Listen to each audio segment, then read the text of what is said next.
खबर राजस्थान के नौगढ़ जिले से है, जहां पर्वतसर कस्बे के ढिलढाणी में हुए हत्याकांड में हत्यारा पिता गिरफ्तार हुआ।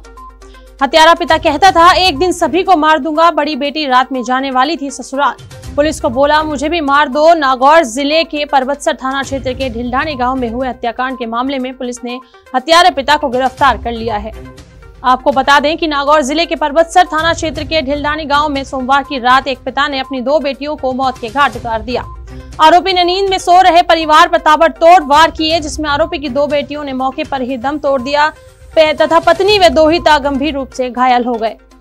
आरोपी द्वारा ताबड़तोड़ हमले से पूरा घर खून से भर गया। सनकी आरोपी ने अपनी पत्नी और 7 साल के दोहिते पर भी कुल्हाड़ी से हमला कर दिया, जिसमें बेटियों की तो मौके पर ही मौत हो गई, जबकि हमले में पत्नी और दोहिता गंभीर घायल हो गए।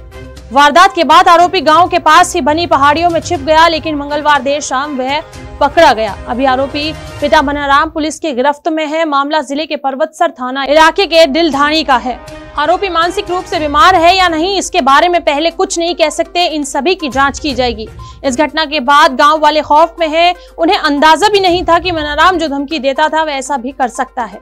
गुस्से में वो घर वालों को कई बार कह चुका था कि वो एक दिन पूरे परिवार को खत्म कर देगा, सबकी जान ले लेगा, लेकिन ऐसा गांव के लोगों ने कभी नहीं सोचा कि वह एक दिन सच में ऐसा कर देगा। उन्होंने बताया कि कई बार जब वह गांव में आता तो यहाँ चौपाल पर बैठे लोगों से भी झगड़ा कर लेता। उसकी सनक का किसी को अंदाजा नहीं था। बैठने के दौरान चाय का नहीं पूछने पर वह झगड़ा कर लेता था। गाँव वाले उसे चाय का नहीं पूछते तो एक ही बात बोलता था, मार दूंगा। लेकिन गांव वाले भी जानते थे कि वह सनकी है, कुछ भी बोलता रहता है। घटना की जानकारी मिलने के बाद नागौर एसपी राममूर्ति जोशी मौके पर पहुंचे। यहां ग्रामीणों से भी बातचीत की। सुबह 5 बजे चाय नहीं मिलती तो मर्डर की धमकी देता। नरेंद्र सिंह ने बताया कि मनाराम की सनक के बारे में ग्रामीण भी जानते थे। उन्होंने बताया कि 10 साल पहले एक हादसे के बाद वह गुस्सैल हो गया था। उसका पता नहीं चलता कि वह किस बात पर सनक चढ़ जाए। ये बात जरूर थी कि वह गाली गलौज करता रहता था। हादसे के बाद घर वालों ने उसका बहुत ध्यान रखा, लेकिन इसके बाद भी वह घर वालों को कोसता रहता था।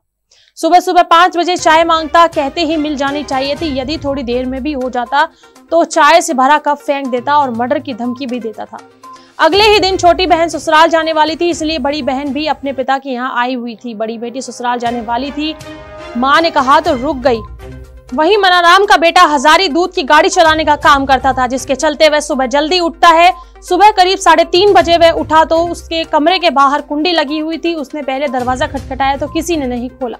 उसने दरवाजे को तोड़ दिया। बाहर आकर देखा तो पास के कमरे के भी कुंडी लगी थी और उसने दरवाजे के नीचे से खून बहता हुआ देखा।